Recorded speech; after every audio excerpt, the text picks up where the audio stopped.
Dear students, I am Professor Prakash Rao, M.Com Coordinator Tunga College Tirthalli. In continuation of my earlier videos under Indian Accounting Standard, in this video I am presenting Ind AS 19 that relates to employee benefits. Ind AS 19 employee benefits requires that a firm has to create liabilities in respect of employees which may arise in future. With the two examples in this video, I am going to explain this requirement. In the first example, it is given that Sundaram Private Limited has a headcount of 100 employees in 1920. As per the employee policy, the employees are entitled for 30 annual leaves, out of which 10 may be carried forward to the next current year, 10 sick leaves, out of which 2 may be carried forward as paid leave. I would like to clarify it.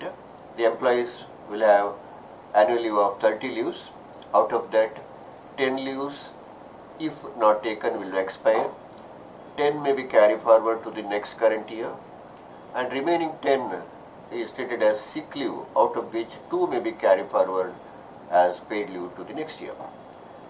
At the end of 31st March 20, the average unused entitlement is 5 days per employee for privilege leave, and that is for second category, and 1 for sick leave.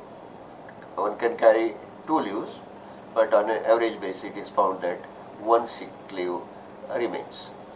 On an average, it is found that the number of such employees who would be claiming annual leaves would be 30, that is for privilege leave, and 10 employees who would claim sick leaves. Compute the liability to be recognized as sick pay and privilege leave by the entity in 1920. The solution is analyzed like this. The entity will recognize the liability in the books to the extent of the following days of leave. The average number of employees who would be claiming annual leave equals 30 as given in the problem.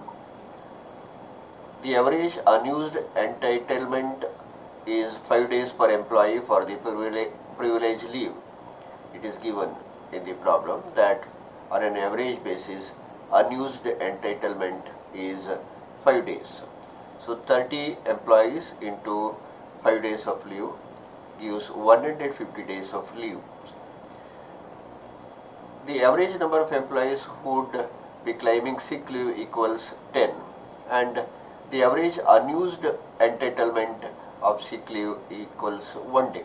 That means on an average basis 10 employees will claim 1 sick day in subsequent years. Therefore, the provision for liability required for sick leave equals 10 employees into 1 day equals 10 days. So, the liability with respect to this privilege leave 150 days, and with respect to sick leaves 10 days. This much provision has to be made in the books of accounts of the company. I would like to take another example. Amar Limited has a plan for its employees where it has decided to pay a lump sum benefit of rupees 2000 that will vest after 10 years of service to the employee. That means if the employee puts in service for 10 years, he will be given 2000 rupees at the end of 10 years. However, such kind of plan will provide no further benefit for subsequent service. That means if the employee serves for more than 10 years, he would not be given further benefit. Compute the benefit attributed for the last 10 years and after these years. In this case, as per the company's plan, a benefit of rupees 200, that means 2000 for 10 years, therefore 2000 divided by 10 will be rupees 200 per year is attributed to each employee for his service, for every employee for the first 10 years.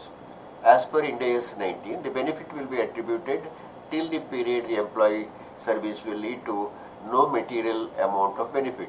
It means till the employee will get the benefit, future benefit the provision has to be made, and further provision is not necessary. Since the company has planned to give the benefit to each employee for the first 10 years of service, the provision is required only for such period, that means for first 10 years of service, and no provision for the benefit is required for the employee who serves more than 10 years as asked in the problem. After these years, no such provision is required. The Ind AS 19 actually provides for this. That means if there is any future liability with respect to employees of a firm, the liability has to be provided for in the books of accounts. It may be with reference to any sort of benefit that may be assured to the employee. It may be in the form of leave benefit which costs to the company, or any financial benefit that may be offered by the company. Hope you have understood these illustrations. These illustrations are very simple. You can follow these illustrations easily. Thank you.